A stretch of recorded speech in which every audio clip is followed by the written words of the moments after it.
Hello everybody and welcome to this playthrough for the front 9 here from Master Division with the tournament win of the opening round and also for the weekend round as the win doesn't change in Master. You will see here drops on every single hole, and I can tell you that these shots has not just been dropped once. Based on our testing and based on what's shared in the Telegram chats, I can tell you that we do have some really good shots when it comes to our guide, because these shots are featured in our guide, but this is not just the shots featured. Obviously you do have loads of details in the guide together with the shots, combined with extra alternatives such as that we recently started a free-to-play team, and we are now, or did in the qualifying round and so far in the opening round, are offering a free-to-play shot on every single hole, which we otherwise are specifically focusing on a paid ball. So for those of you that are looking to play with free-to-play balls, make sure to test out and see for yourself. I would also love to hear your thoughts about this this type of video that I'm doing, if this is something that is interesting to continue with or this is just crap. Let me know in the comment section below. Go to patreon.com/golfclashtommy and sign up already now, and you will get access to the best guide on the market for Pro, Expert and Master, or just for Pro, or just for Expert, or just for Master. I would say that those that are looking at guides in an objective way will not disagree to say with the fact that we do have the best guides there is out there, with the details and the in-depth thoughts and the help that we do provide. Enough talks about that though, and let's move on to hole number 1.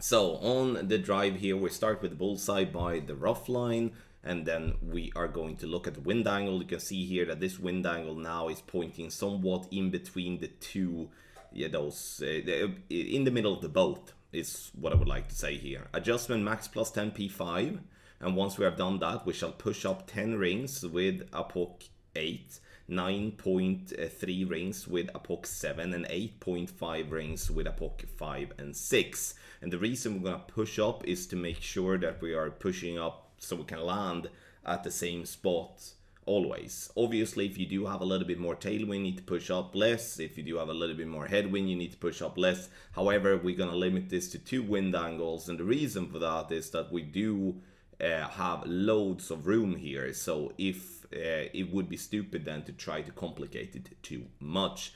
The goal is to get it down to 415 yards. I'm using 2 side spin to the right only.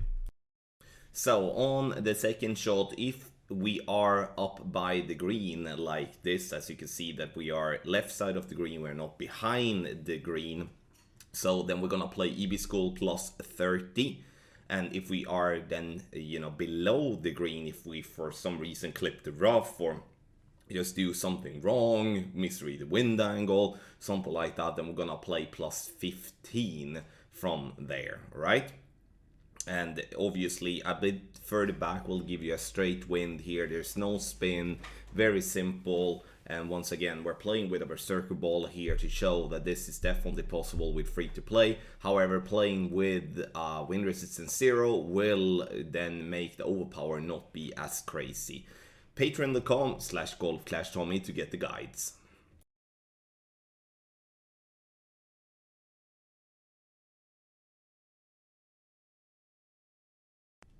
Absolute money shot here. As it is headwind, we're gonna start with our quarterbacking, complete minimum distance, pack the sniper so you find minimum distance line in the best way possible. Turn it to the side like this, as we do want to have the blue ring just by the rough line. 1 top spin and 3 clicks of left spin, which is going to be approximately 0.2 or whatever you judge that amount to be, but it's 3 clicks of left spin. Adjustment is then max plus minus 0, so max no elevation P1 numbers. I want us to play with a favorite 1201, avoid any 1159. In this angle we go with no curl whatsoever, center the ball, hit perfect, and this is gonna be a very good chance for a drop. As you can see here, we bounces on the fairway, we catches that bounce there, which is important, because if we're catching that bounce, We know that we're not going to have a glitch roll. It's going to come in with nice speed and catching that so-called funnel on the green and drop it for a nice hole-in-one.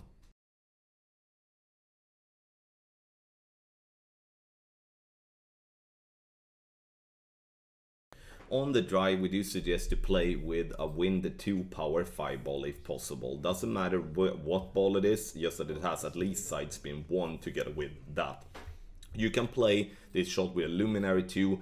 The difference is that it will be is that with a luminary you're gonna have a much more shaky needle, and that's why I want to pinpoint the focus of using this type of ball instead.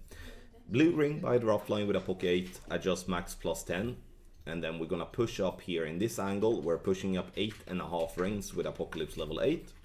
Other ring push-ups obviously will be listed in the guide, and also we have another wind angle as well, as I spent loads of time on this drive trying to perfect it and give us the best possible way of clearing the water all the time. Now it's a slow needle overpower with a lower type of wind, then it's gonna be a little bit shakier. But you can see here, it bounces nicely on that fairway over to the other side. We're not recommend to do any changes with Apocalypse level 6, as we judge it to be able to clear the water even with one topspin bar less. But for those playing with Apocalypse level 5, needs to play with a Bryson ball and 1.5 bar of topspin boost. Otherwise you won't clear. You will clear the water, but you won't clear to roll into the fairway on the other side. What can happen here if you do make a mistake? Let's say that you push up too much or hit a bad grade or something like that. Let's say that you push up too much and have your first bounce further up on the fairway, then you will actually have a flatter bounce and then you will clip the rough. So the key here is actually to not go too far with the first bounce. So please have that in mind, that if the outcome is that you clip the rough even with a perfect, then you have most likely pushed up too much. On the second shot, we're going to use our thorn. The reason we're going to use our thorn is that that will eliminate the double pull in most of the cases. One backspin and one right spin ball guideline to the hole, and now we're going to use the plus 6 yard mark as our reference. And the reference here is going to be 90% slider plus a 30% elevation, power 5 ball settings. So here I'm gonna adjust 10.3 rings. That's why I'm pulling the 0.3 at first, and then I'm pulling the 10 rings. But once again, with many of the winds with wind 2 ball, you will still only be needed to pull one time, and that's the reason why we're suggesting the thorn and the thorn only for this shot here. When it comes to other outcomes for the second shot, let's say you clip the rough or stuff, then you can play rings from min as well with the B52. Then you play 3 backspin and 1 right spin always, and play rings from min plus 30% elevation P5. Now we hope we won't come to that, but that's a backup play that we do have.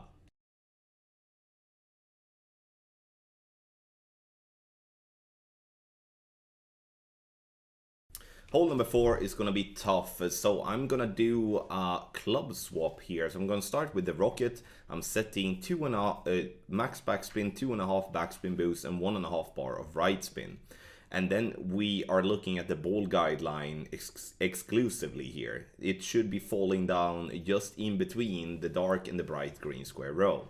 Once we have found that, we need to switch to Thor's hammer, because otherwise we will go in between clubs. Now you can see that this is a wind angle that is more towards the right side of the big rock in the background.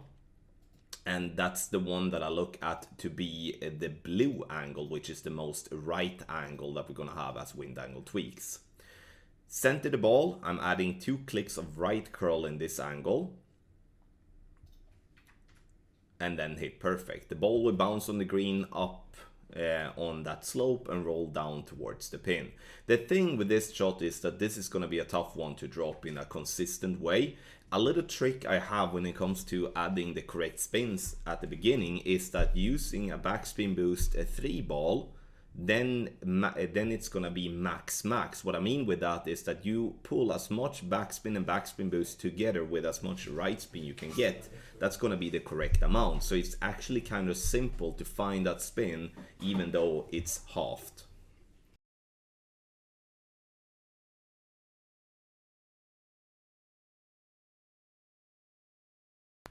Alright, I must say that I'm a little bit disappointed to get somewhat the same type of wind as in qualifying round, just that they have changed to a northwest instead of a northeast wind. So we're gonna do exactly the same with some minor changes here. And bullseye by rough line at complete max, adjust max plus 10 power 4, not power 5. Once we have done that, we're going to push up, and then we do have the same push up table as per qualifying round. And it's gonna be like mid-wind is gonna be for crosswind angle, it's gonna be 13 rings, and then otherwise it's gonna be 12 rings for then tailwind angles, so to speak. So we're gonna have 1.5 ball curl to the left here. Try to hit perfect. I know it's gonna be tough, and I know we're playing with an owl ball. You can switch to a spirit ball if you would like, and do so after you have made your adjustment. So a couple of things can happen with a perfect ball. You will either clip the rough or not clip the rough, and that's going to be making a difference if you're going to play a wedge or if you're going to play a short iron from rings from in. We're going to keep all the adjustment from the qualifying round as that had been proven to work, which is nice. So just not trying to complicate things. Just to display something different from what we did have in qualifying round, this is actually where I'm somewhat in between where I want to be. I'm pushing up 10 rings, and instead of bouncing on the uphill slope, I'm bouncing on the flat fringe. And the difference you need to make here is that if you push yourself up here, you're going to have to obviously adapt the spins first and foremost, but you're also going to have to play minus 5% elevation instead of the normal minus 10% elevation that we're using. And you may be wondering why. It's because we have our first bounce on a higher point here, and that's why we need then play minus 5% elevation instead of the minus 10 if we are further back. So I wanted to add this video to our folder, so you so we do have this as a backup if this is gonna happen in the opening round or the weekend round.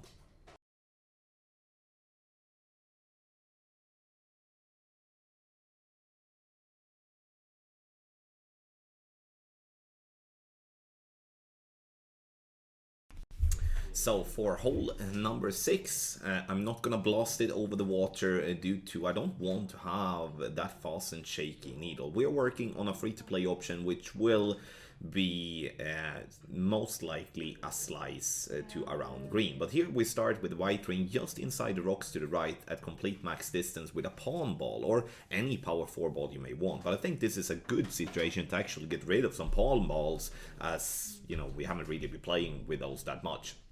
Adjustment max plus 10 P5, max top spin and 1.8 top spin boost with 1 right spin.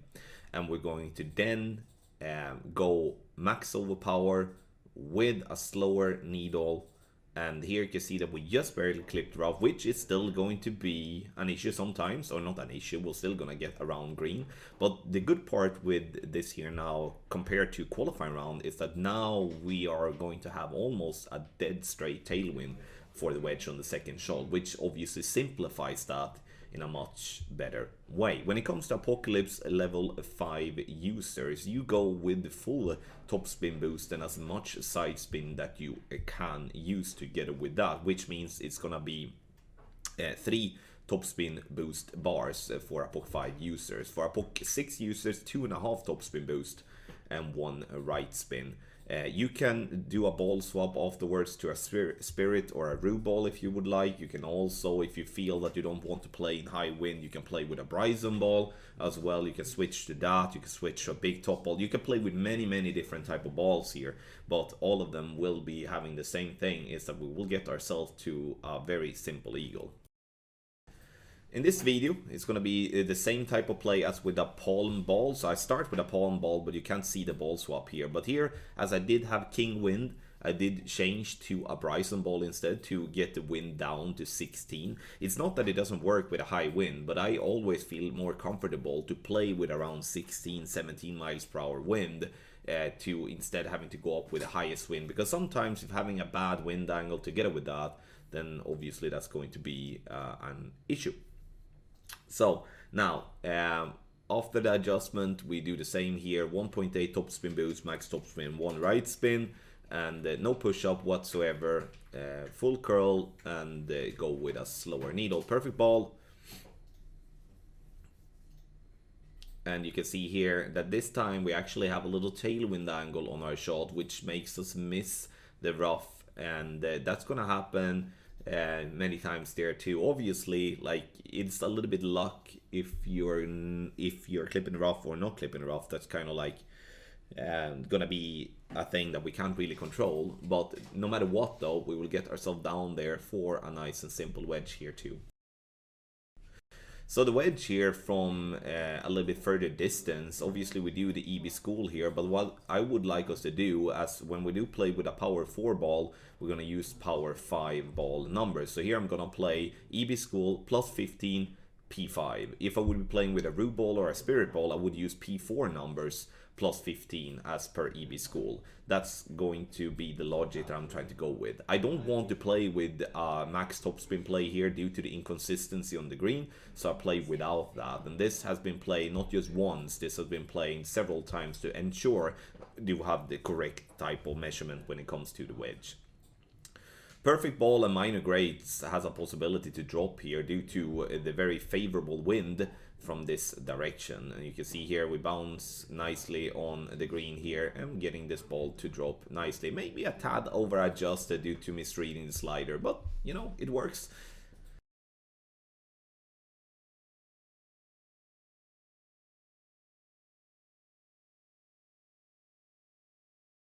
So for hole number 7 here, we're gonna use a sand bump because this wind angle is just terrible, and I don't want to play on the pad on the right because that's super inconsistent, and playing on the pad on the left means that we're gonna fall down massively into the water, or we're gonna miss massively left. So it leaves kind of 2 options, or 3 options here: sand bump, rough bump, or backspin boost, and I choose the sand bump.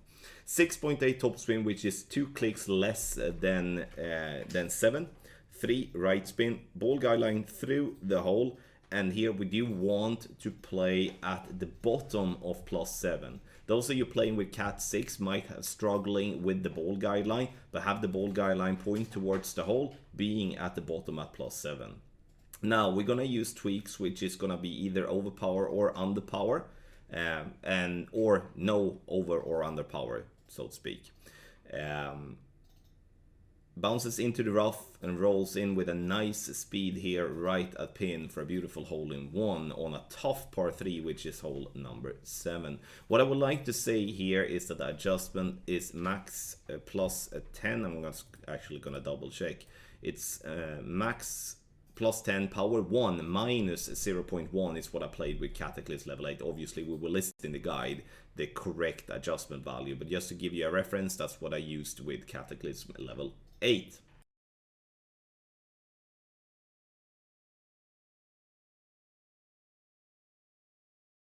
Hole number 8, I must say, is actually a good chance for an hole-in-one. We limit this shot to Thor's Hammer level 6 plus, so we're gonna also adapt the spins for that too. So we're playing with 2 left spin and 7.8 top spin, which is maximum with Thor's Hammer level 6. We do have red ring by the rough line with Thor's Hammer level 8, and then we will list what we do believe is the landing position for Thor's Hammer 6 and 7. For those that do want to jump on right away, look at the ball guidelines position. That's basically the easiest way to do. Start at the top of +25, you adjust max, no elevation, power 5, and we go with 3/4 of a ball in curl to the left. Bounces on the fairway. You can see we do have room for a single great left. We don't have room for a double. So we roll, and once again, we're having a good chance for an hole-in-one, in my opinion. Many shots that I took here burned the edges, and then luckily I got an hole-in-one, unfortunately, just in practice. If you do feel that you are a great left hitter, or you just don't want to take any sort of risk, then you reduce the curl. It will give you a room then to play with a double great left instead.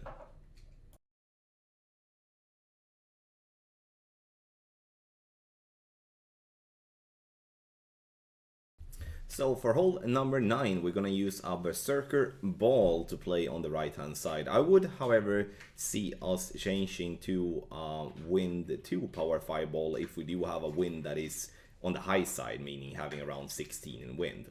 Here you can see that we are stretching out with the red ring by the rough line. With Apocalypse level 8, we adjust max plus 10 power 5. And then we are going to push up 10 rings with Apocalypse level 8, 9.3 Apocalypse level 7, and then 8.5 with Apocalypse level 5 and 6. 1.5 ball curl left, and you can see here that we do have a slower needle, and obviously the goal here is to hit perfect. A great left and a great right has been fine in terms of it has been fine from the water. If you would be having a bad shot and you roll down into the rough or something like that, then you will have a super easy save from there, as it is more or less a straight tailwind. 520 to 530 is what we would like. So second shot, we're going to use the plus yardage on our thorn. Even though this is a thorn shot, we are not playing on a very nice fairway. So 2 right spin, and we're going to leave the ball guideline approximately half a green square short of pin. If we are short of our drive, then back up with our short iron and use topspin instead. So here we can see we're going to use plus 6 as a base. So plus 6 is max plus 15. So power 5 ball setting. So here I play 100% slider, which is once again max plus 15. Power 5 minus 0.3. Perfect ball. And we're getting this one to drop. Once again, we're playing with a thorn to not make sure, but to give ourselves a possibility of play with less than 10 rings, meaning that we can just go 1 pull instead of having to do a double pull. Thank you so much everybody for watching this playthrough for the front 9 of the opening round and the weekend round of Master Division here for the Winter Major and the Nordic Fjords. It's easy to say that we're gonna see a lot of drops, and it's gonna take some drops to get yourself to the weekend round, and therefore again, go and get our guides, patreon.com/golfclashtommy, join our Telegram chats and get world-class help from not just me and the team, but also from the rest of our following base. There is a reason why we do have over 1,300 unique master players with our guide. Listen to that again, 1,300 unique master players, not accounts. So have that in mind. So once again, I welcome you to sign up, patreon.com/golfclashtommy. Thank you so much for watching, and a massive good luck in your Golf Clash game.